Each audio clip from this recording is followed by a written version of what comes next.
G'day, mate. 40 here. So it's 90 degrees outside, and I was just out for a walk, and I'd done about 2,400 steps, and I take a sudden walk on my right because there's like some awkward people up ahead.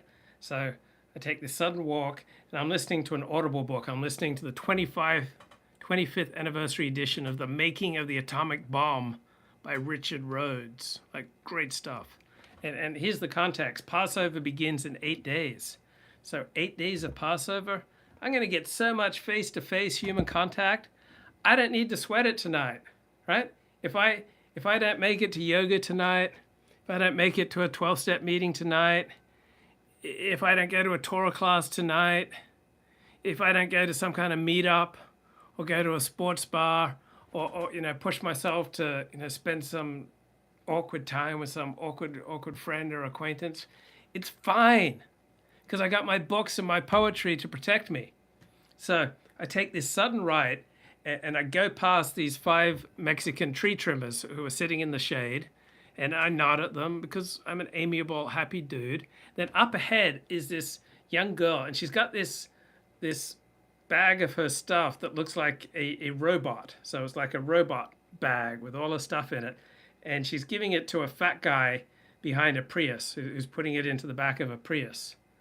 And then this young woman walks up to the kid, and she's trailed by another fat guy who looks like the first fat guy, all right? And then suddenly I just start thinking, what would happen if my life merged with this woman? She's not hideous. Like she's above average in looks. She seems to be about 30 years of age.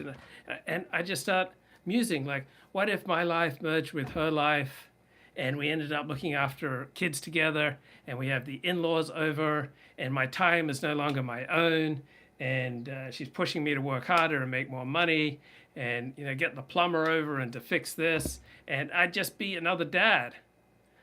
And as I'm walking right past her, I smell her deodorant, and it smells so familiar. It's one of those brands that everyone uses, and so I probably slept with a dozen women who use this type of deodorant, right? And I smell the deodorant, and I think about what would happen if my life merged with her life, if my life merged with an ordinary woman's life, and I started building up an ordinary world, and I'm smelling the deodorant, and I'm thinking, this smells like mediocrity. Like, why would I want to have a wife and kids if that's going to shortchange the amount of time that I get to spend with you doing these amazing live streams and this intense connection that we have? Like I tell my sponsees, there's no recovery without building human bonds, without connection.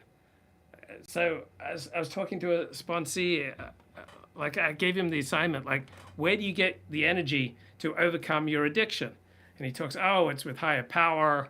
And, I say these prayers and I do my 12-step work and I pray and I meditate.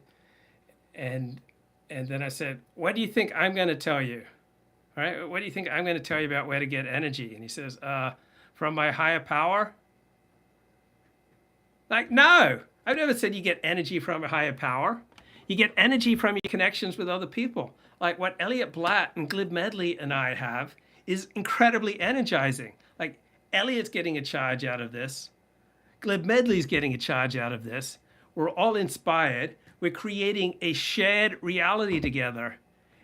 And then, what do I tell him? I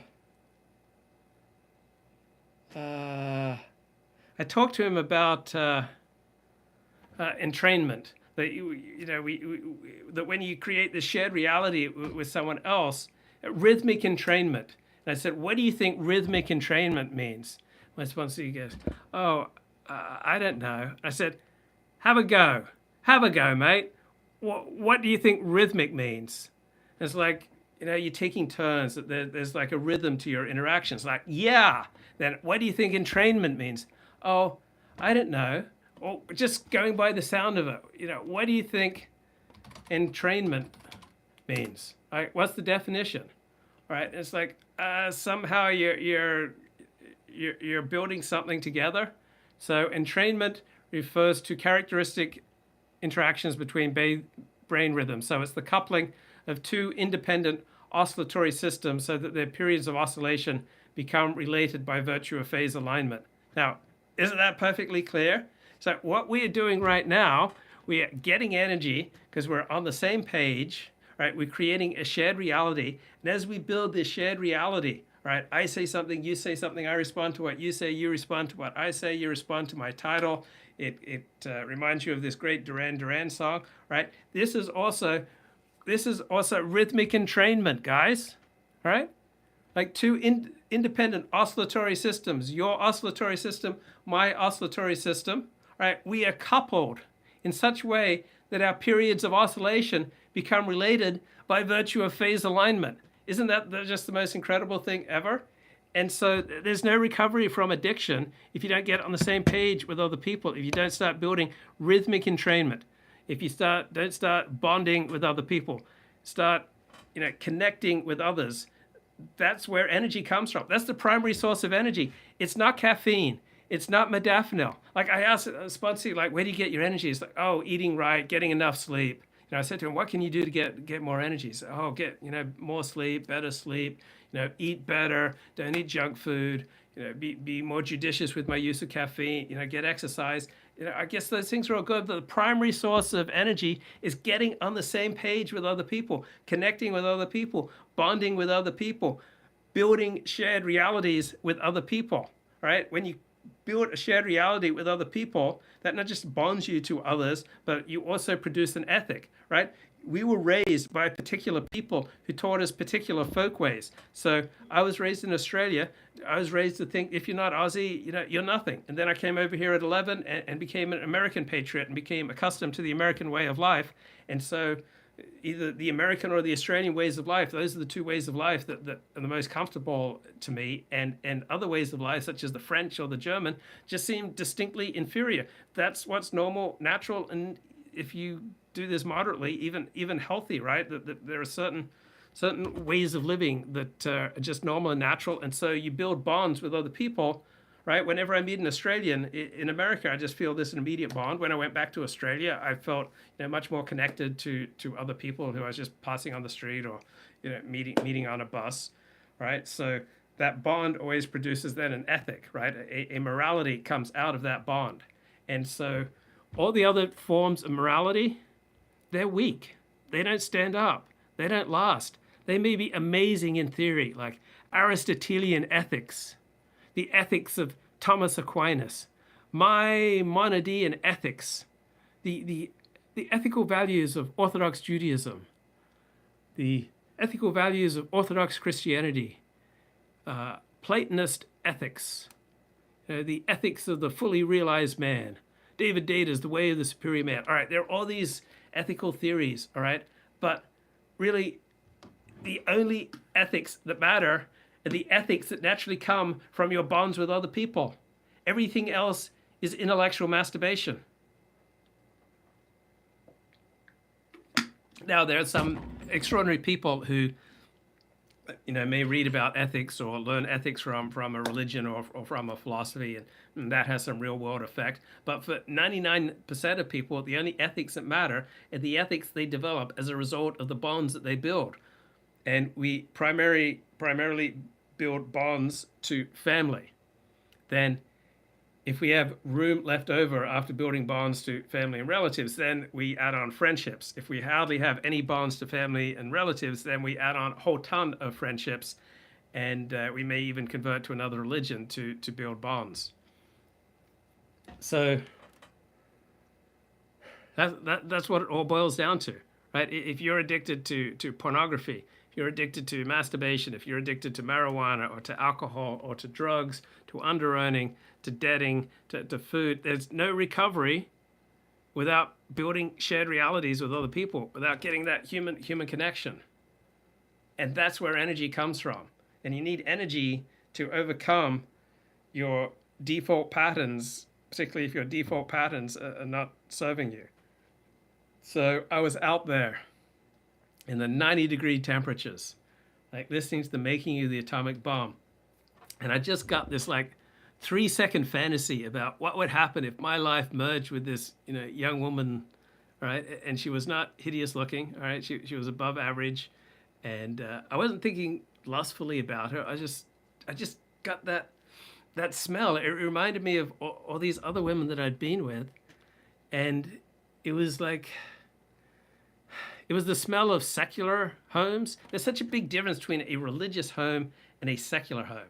Like you walk into a religious home and there are icons and there's religious art. There are all these visual cues about the transcendent. All right, it kind of gives you a sense of the world beyond the mundane. And then you walk into a secular home and there's not all these rocket ships to another world. It's just very comparatively mundane and this world centered. And this deodorant that I smelled reminded me of the dozen women that I've been with who have secular homes. And it was perfectly comfy. There were even moments of extreme pleasure, God forbid. And there were frequently very nice people. And they were often, superior to me in many, many different ways. And they were a source of solace. They were a port in a storm for me. Some of them, I probably met them when they were really depressed, and so they embraced 40 for a few months. But overall, it was the smell of mediocrity. It's like I smelled that deodorant on a dozen women before that I've been with. I don't need this mediocrity. I don't need this secular mediocrity. I want the transcendent. All right, and so. On the other hand, I built walls, right? Maybe I'm just rationalizing walls that I've built. I built a fortress deep and mighty that none may penetrate. I have no need of friendship because friendship causes pain. It's laughter and it's loving I disdain. I am a rock, I am an island. Well, that's old 40, okay? So I'm graduating. I'm graduating from that to, did you see Tiger Woods today? How exciting was that? Shot 1 under par. He's just what?